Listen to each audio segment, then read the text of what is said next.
Hey guys, this is Preeti. Welcome back to my channel. दोस्तों आज हम बात करने वाले हैं एक 2025 रिलीज्ड हॉलीवुड साइकोलॉजिकल थ्रिलर के बारे में जिसका नाम है don't let him find you. इस कहानी की शुरुआत होती है एक छोटे से खुशहाल परिवार को दिखाते हुए जो अटलांटा में अपने प्यारे से घर में रहते थे। मिस्टर रॉबर्ट मैकडॉवेल, उनकी पत्नी एलेक्स और उनकी छोटी सी बेटी चार्ली। बहुत ही अच्छी चल रही थी उनकी ज़िंदगी। इनफैक्ट एक आम इंसान अपने लाइफ से जितना खुश हो सकता था, जितना सेटिस्फाइड फील कर सकता था, इन्हें तो उससे भी ज़्यादा मिल चुका था, वो भी in a very unexpected way. Robert को तो अभी तक याद है वो दिन जब पहली बार वो एलेक्स से मिला था। शहर में नई आई थी वो बिल्कुल, और उसे देखते ही प्यार हो गया था रॉबर्ट को। उसके बाद उन्होंने कुछ महीने डेट किया और उसके बाद ही शादी। हाँ, सब कुछ बहुत जल्दी में हुआ था, लेकिन उसे यकीन है एलेक्स से बेहतर पार्टनर उसे मिल ही नहीं सकता था। एलेक्स ने जिस तरीके से अपना करियर के बारे में ना सोचकर उसका घर संभाला, अपने सोशल लाइफ को इग्नोर करके अपना पूरा ध्यान अपनी बेटी की तरफ इन्वेस्ट किया, वो हर कोई कर नहीं सकता। रॉबर्ट बहुत अप्रिशिएट करता है उसकी इन क्वालिटीज़ को और साथ में उसके प्राइवेट लाइफ को भी। मे बी अपने लाइफस्टाइल के कारण ही उसे ज़्यादा लोगों से मिलना जुलना पसंद नहीं था, तो रॉबर्ट ने भी कभी उसे फोर्स नहीं करी। वो लोग अपने छोटे से सर्कल में ही खुश थे। लेकिन एक दिन अचानक उनके इस पिक्चर परफेक्ट लाइफ को जैसे किसी की नज़र लग जाती है, एक छोटे से हादसे से बदल जाती है उनकी ज़िंदगी और उन्हें सामना करना पड़ता है कुछ ऐसे सच्चाई का जो उनके रिश्ते को झंझोड़ कर रख देती है। कैसे, चलिए जानते हैं।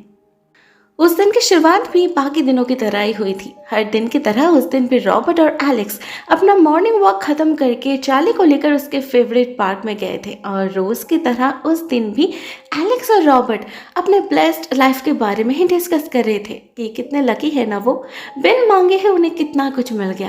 बट अनलाइक अदर डेज, उस दिन एक हादसा उनके डिस्कशन को बीच में ही रोक देता है। एलेक्स देखती है एक लेडी को ब्रीदिंग प्रॉब्लम हो रहा है और वो डेस्परेटली बैग में अपनी मेडिसिन ढूंढ रही है। एलेक्स को सिचुएशन काफ़ी क्रिटिकल लगता है। वो झट से उनकी मदद करने भागती है और उनके सामने उस लेडी का हार्ट अटैक हो जाता है। एलेक्स एक और पल भी ज़ाया नहीं करती, रॉबर्ट से कहती है एम्बुलेंस बुलाने के लिए और वो खुद उस लेडी को सीपीआर देने लगती है। इतना ही नहीं, वो साथ ही साथ 911 पे कॉल करके इस लेडी की कंडीशन के बारे में डिटेल्स भी देती जा रही थी, वो भी इन मेडिकल टर्म्स। सिर्फ और सिर्फ एलेक्स के इस टाइमली इंटरवेंशन के कारण ही उस लेडी की हालत में सुधार आता है और वो जान से बच जाती है। अब नेचुरली इससे एलेक्स को काफ़ी तारीफ मिलती है और अनवांटेड अटेंशन भी। साथ में लोगों के मन में कुछ सवाल भी पैदा होने लगे थे कि एक नॉर्मल हाउसवाइफ को इतना सब कुछ कैसे पता। जो ऑफिसर उसका स्टेटमेंट ले रहा था वो भी यही सवाल पूछता है उससे, जिस पर एलेक्स कहती है वो हाई स्कूल में लाइफ गार्ड थी, इसीलिए इन चीज़ों की थोड़ी बहुत नॉलेज है उसे। अब भले ही वो ऑफिसर इससे सेटिस्फाइड नहीं होता, लेकिन वो और रेजिस्ट भी नहीं करता। नेक्स्ट आती है एक न्यूज़ रिपोर्टर जेन। वो एलेक्स की इंटरव्यू लेना चाहती थी, लेकिन एलेक्स उसके मुंह पर ही मना कर देती है, जो कि काफ़ी अननेचुरल था। लोग तो रिकॉग्निशन के लिए तरसते हैं और ये एलेक्स इतना बड़ा काम करके भी लोगों को अपने बारे में बताना नहीं चाहती। ये बात रॉबर्ट को भी बहुत अजीब लगती है, लेकिन इसकी एक वजह उसे पता था। उसे पता था एलेक्स का एक पास्ट है, उसकी एक छोटी बहन है जो काफ़ी प्रॉब्लमेटिक है और उसे से छुपने के लिए एलेक्स हमेशा इतना कॉशियस रहती है। रॉबर्ट समझता है उसके डर को, लेकिन साथ में उसे ये भी समझाता है कि बहुत साल बीत चुका है अभी और उसे डरने की ज़रूरत नहीं। अब तो शायद उसके बहन को वो याद भी नहीं होगी, लेकिन एलेक्स समझती ही नहीं। उसे कोई रिस्क लेना नहीं था, कुछ तो था जिसे लेकर इतनी डरी हुई थी वो। क्या प्रॉब्लम सिर्फ उसकी बहन थी? शायद नहीं। उसी रात हम एक आदमी को देखते हैं उसके घर के बाहर खड़े उन पर नजर रखते हुए। वो फोन पर किसी को इन्फॉर्म भी कर रहा था एलेक्स के बारे में और बहुत ही कॉन्फिडेंटली कह रहा था ये वही है जिसे वो ढूंढ रहा है। 100% श्योर था वो, गलती की कोई गुंजाइश ही नहीं। मगर यहाँ सवाल ये था कि ये आदमी एलेक्स को आगे ढूंढ क्यों रहा था। उधर अगले दिन एलेक्स देखती है उसकी वीडियो उसके नाम और एड्रेस के साथ न्यूज़ में दिखाई जा रही है। असल में भले ही उसने खुद इंटरव्यू देने से मना कर दिया था, लेकिन लोगों का क्यूरियोसिटी को रोक पाना उसके लिए पॉसिबल नहीं था। उस हादसे के वक्त लोगों ने अपने फ़ोन में जो उसका वीडियो रिकॉर्ड किया था, यही है वो वीडियोस। अब इससे दो चीजें होती हैं। एक तरफ अपने माँ को टीवी पर देखकर लोगों से उनकी तारीफें सुनकर चार्ली बहुत खुश हो जाती है, लेकिन दूसरी तरफ एलेक्स उतनी ही नाराज हो चुकी थी। ये तो उसका प्राइवेसी का वायलेशन है। इतने सालों से इतने मुश्किलें झेलकर उसने अपने चारों तरफ जो इनविजिबल बाउंड्री क्रिएट किया था वो तो एक झटके में टूट गया ना। इसका नतीजा भी उसे उसी रात से भुगतना पड़ता है जब एक अनजान आदमी आकर दस्तक देता है उनके दरवाजे पर। ये वही था जिसे हमने उस रात फोन पर किसी को एलेक्स की खबर देते हुए सुना था। पता चलता है उसका नाम स्टुअर्ट है और वो एक ट्रू क्राइम जर्नलिस्ट है। वो एलेक्स से मिलने की मांग करता है तो रॉबर्ट को लगता है जरूर उस हादसे को लेकर ही कुछ होगा। वो स्टुअर्ट के मुंह पर ही मना कर देता है क्योंकि उसे पता था एलेक्स इससे मिलने नहीं वाली। लेकिन स्टुअर्ट उसे अपना कार्ड देता है और एक मैसेज छोड़ता है एलेक्स के लिए, जो था उसे रोज फॉस्टर के बारे में पता है। अब पता नहीं क्यों उसके मुंह से ये नाम सुनकर बहुत घबरा जाता है रॉबर्ट, और स्टुअर्ट एक ईविल स्माइल देते हुए बहुत ही कॉन्फिडेंटली वहां से निकल जाता है। उधर उसके जाते ही रॉबर्ट एलेक्स को सब कुछ बताता है और यहाँ पर हमें पता चलता है रोज असल में एलेक्स का असली नाम है। ये रॉबर्ट को पहले से ही पता था, लेकिन वो ये समझ नहीं पा रहा था कि वो ट्रू क्राइम जर्नलिस्ट एलेक्स को क्यों ढूंढ रहा है और उसे उसका असली नाम कैसे पता। वो एलेक्स से पूछता भी है कि क्या उसके पास में कुछ ऐसा है जो उन्हें खतरे में डाल सकता है। अगर है तो उसे वो बता सकती है, दोनों मिलकर उसका सामना करेंगे। लेकिन एलेक्स उसे अश्योर करती है कि ऐसा कुछ भी नहीं है। इससे रिलैक्स होकर रॉबर्ट स्टुअर्ट के कार्ड को फाड़ कर फेंक देता है और जाकर सो जाता है। लेकिन खुद एलेक्स को नींद नहीं आती। हम देखते हैं वो देर रात चुपचाप अपना फोन उठाकर नीचे चली जाती है, फिर डस्टबिन से एक एक करके स्टुअर्ट के कार्ड के टुकड़ों को उठाकर उससे उसका नंबर नोट करती है और फिर घर से बाहर जाकर कॉल भी करती है उसे। अब इसके आगे उनके बीच जो बातचीत होती है वो काफ़ी शॉकिंग थी।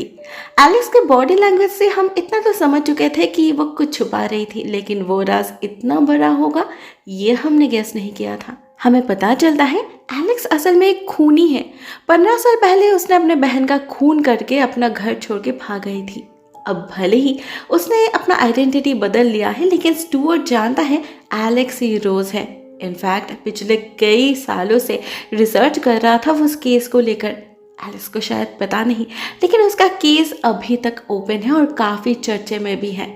हाँ, इसका एक कारण ये भी है कि उसकी फैमिली काफ़ी रिच और इन्फ्लुएंशियल होने के साथ साथ अपने काले करतूतों के वजह से काफ़ी इनफेमस भी है। स्पेशली उसकी माँ बहुत ही शातिर खिलाड़ी है। वो लोगों को डोमिनेट करना, उनसे उल्टे सीधे काम करवाना बहुत अच्छे से आता है उन्हें। शायद इसीलिए उनके अगेंस्ट इतने सारे एलिगेशंस रहने के बावजूद अथॉरिटी अभी तक उन्हें छू भी नहीं पाई। और रही बात उसके बहन की, तो ये तो सबको पता है कि वो सनकी थी। अब एलेक्स अगर इस सब से तंग आकर भागने की कोशिश करी और इस प्रोसेस में गलती से उससे बहन का खून हो गया, देन इट्स कम्प्लीटली अंडरस्टैंडेबल। वो उसे कोई दोष नहीं दे रहा, उसे बस सबके सामने आना है और अपने मुंह से अपनी कहानी दुनिया को बतानी है, अपने पर्सपेक्टिव से। बस इतना सा डिमांड है स्टुअर्ट का। लेकिन एलेक्स ऐसा नहीं चाहती थी। उसके प्रेजेंट में उसके पास्ट का कोई साया पड़ने देना नहीं चाहती थी वो। इसीलिए वो स्टुअर्ट से मिलने के लिए राजी हो जाती है और अगले दिन दोपहर ठीक 3 बजे उसके बताए गए जगह पर पहुंच भी जाती है वो। ऑफ कोर्स रॉबर्ट को बिना बताए। उसे लगा था वो स्टुअर्ट को कन्विंस कर पाएगी कि वो रोज नहीं है, लेकिन स्टुअर्ट अच्छे से रिसर्च करके ही आया था। उसके पास रोज की सारी डिटेल्स थी, उसके कॉलेज ट्रांसक्रिप्ट्स, वो जिस हॉस्पिटल में डॉक्टर थी उसका डॉक्यूमेंट्स, और साथ में उसके फोटोज भी। उसने रोज के माँ का इंटरव्यू जो लिया था। तो उसे उल्लू बनाना एलेक्स के लिए पॉसिबल नहीं होता। स्टुअर्ट डायरेक्टली उसे धमकी देता है कि अगर वो नहीं चाहती कि वो उसका सच सबके सामने लाए, उसे जेल हो, उसका परिवार बिखर जाए, तो उसे स्टुअर्ट को $50,000 देना होगा। उसे पता है रॉबर्ट काफ़ी रिच है, तो एलेक्स के लिए ये अमाउंट अरेंज करने में कोई प्रॉब्लम नहीं होगी।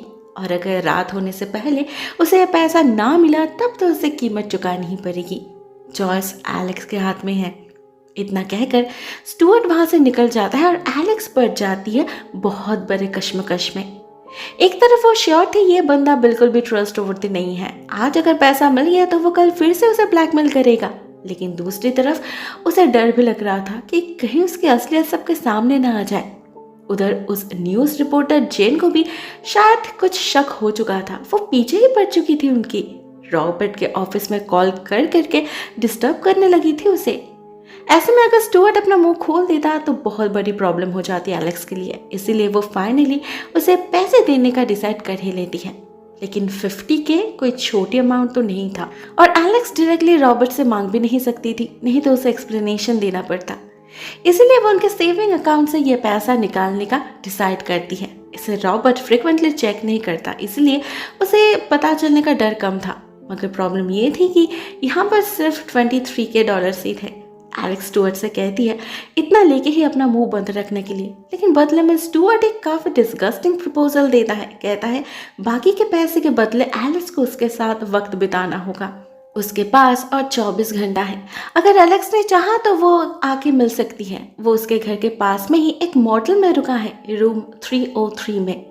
अब डेफिनेटली एलेक्स तो उसके मुंह पर ही बना कर देती है, लेकिन वो नोटिस नहीं करती। रॉबर्ट उसके पीछे ही खड़ा है, उसकी बातें सुन लिया है उसने।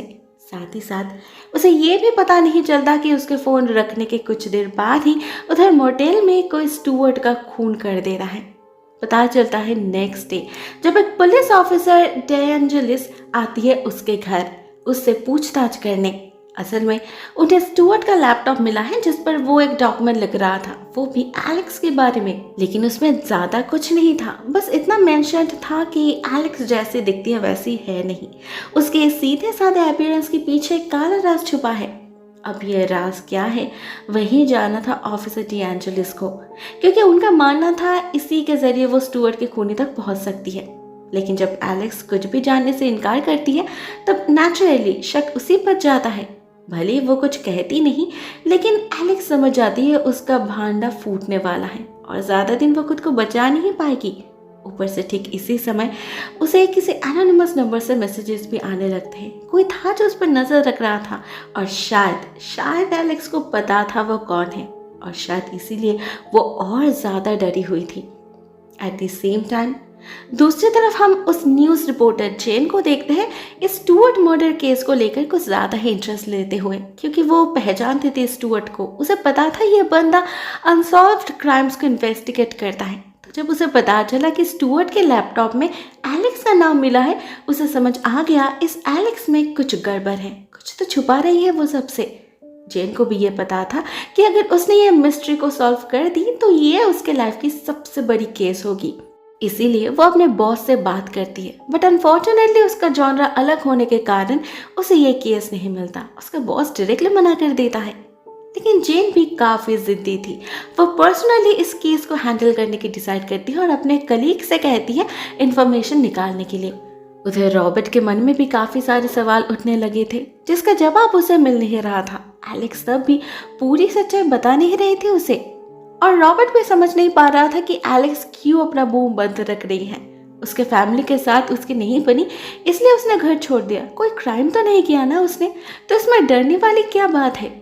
असल में रॉबर्ट को लग रहा था एलेक्स अपने माँ और बहन के डर से चुप है। उसे तो पता ही नहीं था कि बात इतनी सिंपल है ही नहीं। एलेक्स बहुत कोशिश कर रही थी उसे इस सब से दूर रखने की, लेकिन मामला धीरे धीरे उसके हाथ से निकलता जा रहा था।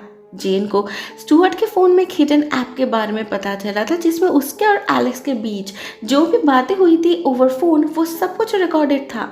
मतलब अब उसे भी एलेक्स के राज के बारे में पता चल चुका था। तो वो भी हाथ धोकर पीछे पड़ जाती है उसकी और कॉल करके धमकी देने लगती है एलेक्स को।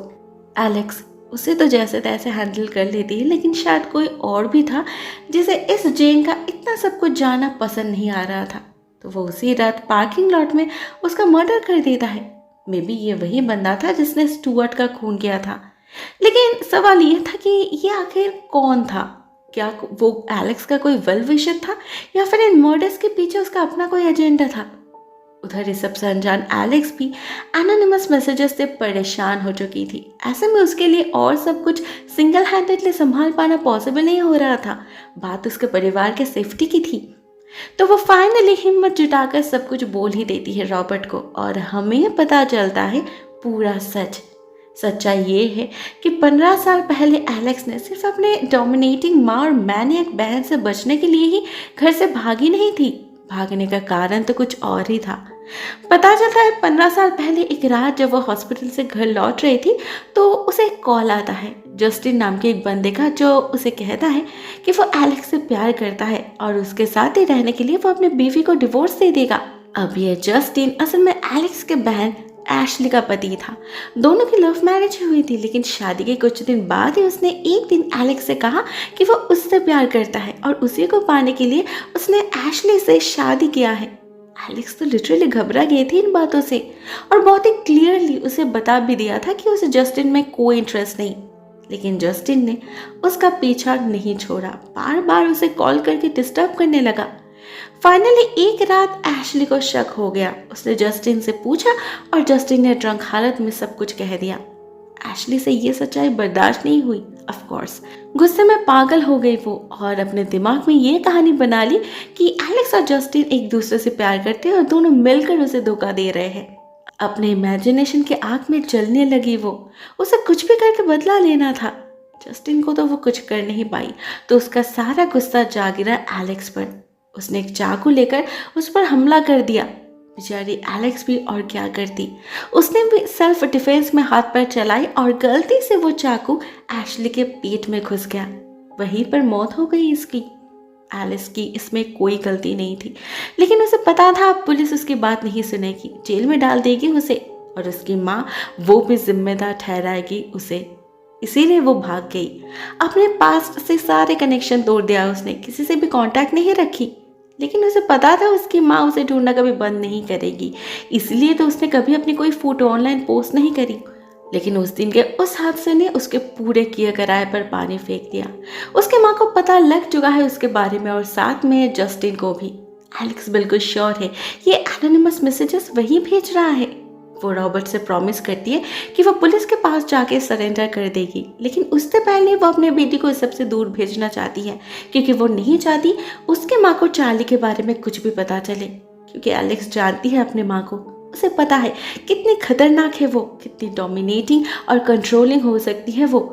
उनकी बड़ी बेटी उन्हें छोड़कर भाग आई, इस इंसल्ट का बदला वो जरूर लेगी, वो भी चार्ली के जरिए।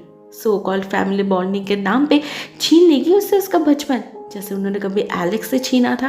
एलेक्स अपने बेटी के साथ ये सब होने देना नहीं चाहती थी और न रॉबर्ट चाहता था उनका ये प्यारा सा परिवार टूट जाए। उसे पता है एलेक्स निर्दोष है, यकीन है उस पर, इसीलिए वो उसकी बात मानकर कुछ दिनों के लिए कहीं छुपने की डिसाइड करता है। एटलीस्ट जब तक ये मामला ठंड न पड़ जाए तब तक। तो सुबह होते ही रॉबर्ट निकल जाता है ऑफिस के लिए सारा पेंडिंग काम खत्म करने, और इधर एलेक्स सामान पैक करने में लग जाती है। वो चाहकर भी चार्ली को सच्चाई बता नहीं पाती, कोशिश तो करती है वो, लेकिन उसके इनोसेंट फेस देखकर उसकी हिम्मत ही नहीं होती। फाइनली उससे कहा जाता है कि वो लोग घूमने जा रहे हैं, इसलिए वो भी अपना सामान पैक कर ले। इससे चार्ली बहुत खुश हो जाती है और कोई सवाल पूछे बिना ही उनकी मदद करने लगती है। प्लान ये था कि शाम होते ही वो लोग निकल पड़ेंगे, तो उसी के अकॉर्डिंग वो लोग रेडी होने लगे थे। लेकिन इसी बीच डिटेक्टिव डी एंजेलिस रॉबर्ट को इंटेरोगेट करने उसके ऑफिस जा पहुंचती है। उससे एलेक्स के बारे में कई तरह के सवाल पूछने लगते हैं कि वो एलेक्स को कब से जानता है, उनकी मुलाकात कहाँ हुई थी और क्या करती थी वो तब।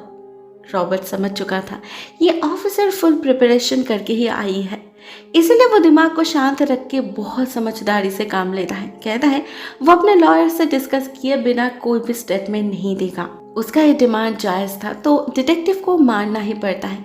वो रॉबर्ट को नेक्स्ट डे पुलिस स्टेशन आने के लिए कहती है अपने लॉयर के साथ। रॉबर्ट हाँ करता है और वो निकल जाती है, और उसके निकलते ही रॉबर्ट भागता है घर की तरफ। लेकिन उसे पता नहीं चलता कोई है जो उस पर नजर रख रहा है, और उसे फॉलो करके उसके घर तक भी पहुंच चुका है वो। उधर तब तक घर में एलेक्स ने सारा पैकिंग कंप्लीट कर लिया था और अभी बस निकलने की ही देर थी। लेकिन उससे पहले जैसे ही रॉबर्ट गार्बेज फेंकने बाहर जाता है, वो अनजान शख्स हमला कर देता है उस पर। बंदूक से उसे शूट करने की कोशिश करता है वो, लेकिन उससे पहले वहाँ एलेक्स आ जाती है और वो रॉबर्ट के माथे पर वार करके उसे बेहोश करके वहाँ से भाग निकलता है। इधर एलेक्स पड़ जाती है मुश्किल में। ऐसे सिचुएशन पर उसे 911 पे कॉल करना ही पड़ता है, जिससे ऑफिसर डी एंजेलिस के पास भी ये खबर पहुंच जाती है। वैसे भी वो उनके घर आने ही वाली थी एलेक्स को अरेस्ट करने, क्योंकि उसे उसका रियलिटी पता चल चुका था। एक्चुअली जेन का मर्डर इन्वेस्टिगेट करते वक्त उसे उसके कलीग से पता चला कि वो एलेक्स को ट्रैक करने की कोशिश कर रही थी। उसी ने उसे स्टुअर्ट का कॉल रिकॉर्ड के बारे में भी बताया होगा और उसी से ऑफिसर को सारी बातें पता चल गई होगी। वो एलेक्स को सरेंडर करने के लिए कहती है, उससे उसकी सज़ा कम होगी और साथ में वो रॉबर्ट और चार्ली को सेफ रखने की प्रॉमिस भी करती है। लेकिन एलेक्स को ऑलरेडी थ्रेट मिल चुका था उस अननोन नंबर से। वो चाहकर भी सब कुछ बता नहीं पाती और इधर डिटेक्टिव उसे ही स्टुअर्ट और जेन का खूनी समझने लगी थी। ऐसे में एलेक्स के पास बस एक ही उपाय था, यहाँ से भाग निकलना। तो वो वही करती है, शहर से दूर एक चीप मोटेल में जाकर छुप जाती है वो और उस अननोन नंबर पे मैसेज भेजती है कि उसे फेस टू फेस आना है। वो श्योर थी कि ये जस्टिन ही है, तो उसे पता था उसे क्या चाहिए और साथ में ये भी कि अगर उसने यहाँ कोई चालाकी की तो उसकी कीमत उसके परिवार को चुकानी पड़ेगी। इसीलिए वो जस्टिन से मीट करने का फैसला करती है और उधर रॉबर्ट को कॉल करके बताती है चार्ली को लेकर न्यूयॉर्क भाग जाने के लिए, तब तक छुपे रहने के लिए जब तक वो कॉल ना करे। एग्जैक्टली जैसे उन्होंने प्लान किया था। वो कुछ दिन बाद उन्हें ज्वाइन करेगी, लेकिन उससे पहले ही एक बहुत बड़ा कांड हो जाता है। एलेक्स जब बहुत देर तक पार्किंग लॉट से नहीं लौटती तो चार्ली जाती है उसे ढूंढने और वहीं कोई उसका किडनैप कर लेता है। इधर जैसे ही ये बात एलेक्स को पता चलती है वो समझ जाती है ये जस्टिन का काम है।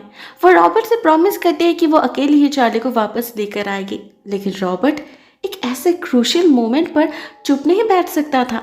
एलेक्स तो उसे अपना लोकेशन नहीं देती ताकि वो सेव रहे, बट फॉर्चुनेटली उसने जिस एटीएम से पैसा निकाला था वो जॉइंट अकाउंट था उनका, तो उसका नोटिफिकेशन रॉबर्ट के नंबर पे भी गया था, जिससे उसे अंदाज़ा हो गया कि एलेक्स कहाँ है। लेकिन वो ऑफिसर को कुछ नहीं बताता, खुद ही निकल पड़ता है अपने पत्नी के तलाश में। थैंकफुली उस एटीएम के पास बस एक ही मोटेल था, जिसके मैनेजर को थोड़ा सा पैसा खिलाते ही वो अपना मुंह खोल देता है और रॉबर्ट को एलेक्स का पता लग जाता है।